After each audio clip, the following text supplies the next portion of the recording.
Assalamualaikum warahmatullahi wabarakatuh. Sahabat Pondok Nasihat yang dirahmati Allah, kali ini kita akan membahas waktu yang terbaik untuk melaksanakan sholat zuhur. Simak video ini sampai selesai. Waktu sholat zuhur dimulai sejak tergelincirnya matahari dan berakhir ketika panjang bayangan sesuatu sama dengan aslinya, yakni ketika dimulainya waktu sholat asar. Sholat zuhur memiliki satu waktu yang seluruhnya adalah waktu ikhtiar, sehingga sholat zuhur bisa dilaksanakan di saat manapun sepanjang waktu ini tanpa ada pengutamaan periode waktu tertentu atas periode waktu lainnya. Sholat zuhur adalah sholat yang pertama dari 5 sholat fardu yang dilakukan Rasulullah SAW dengan diimami Jibril alaihissalam di Makkah.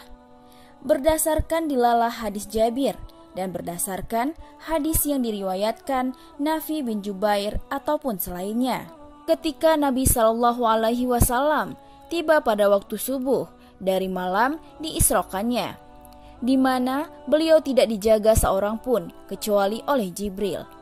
Lalu Jibril turun ketika matahari tergelincir. Karena itulah waktu ini dinamai yang pertama Al-Ula. Beliau berdiri dan berseru pada para sahabatnya, "Sholat akan didirikan secara berjamaah." Mereka pun berkumpul. Kemudian Jibril mengimami Nabi melaksanakan sholat, dan Rasulullah SAW mengimami orang-orang sholat. Beliau memanjangkan 2 rakaat yang pertama, kemudian memendekkan 2 rakaat sisanya. Lalu Jibril bersalaman pada Nabi SAW dan Nabi bersalaman pada orang-orang. Setelah itu Jibril turun lagi di waktu asar dan melaksanakan hal serupa. Hadis riwayat Abdul Razak. Berdasarkan hadis yang diriwayatkan Nafi bin Jubair bin Mut'im dari Ibnu Abbas, dia berkata, Rasulullah SAW bersabda, "Jibril mengimamiku di samping Baitullah sebanyak 2 kali. Dia mengimamiku sholat zuhur ketika matahari tergelincir dan ketika bayangan matahari seukuran dengan syirok, dan mengimamiku sholat asar ketika bayangan sesuatu semisal dengan bendanya, dan mengimamiku sholat maghrib ketika orang puasa berbuka, dan mengimamiku sholat isya ketika syafaq warna merah telah hilang, dan mengimamiku sholat fajar ketika makan dan minum diharamkan bagi orang yang berpuasa." Hadis riwayat Abu Daud, Ibnu Al-Munthir, Tirmizi, Al-Hakim, dan Ibnu Abi Syaibah. Dari hadis ini, beliau SAW memulai dengan sholat zuhur. Syiro itu adalah salah satu tali ikatan alas kaki yang ada di bagian atasnya. Ungkapan ini menjelaskan ukuran minimal bayangan ketika tergelincirnya matahari. Tatkala sholat zuhur dilaksanakan tepat di tengah hari, maka sholat zuhur itu berada pada waktu siang hari terik di negeri yang panas. Hal ini sedikit memberatkan bagi orang yang sholat. Karenanya, untuk menghilangkan kesulitan tersebut, serta karena waktu sholat zuhur ini seluruhnya adalah waktu ikhtiar, maka disunahkan untuk mengakhirkan sholat zuhur pada hari-hari yang panas, hingga panasnya mulai hilang. Inilah yang disebut dengan ibrad, mengundurkan waktu zuhur hingga hari agak sedikit sejuk.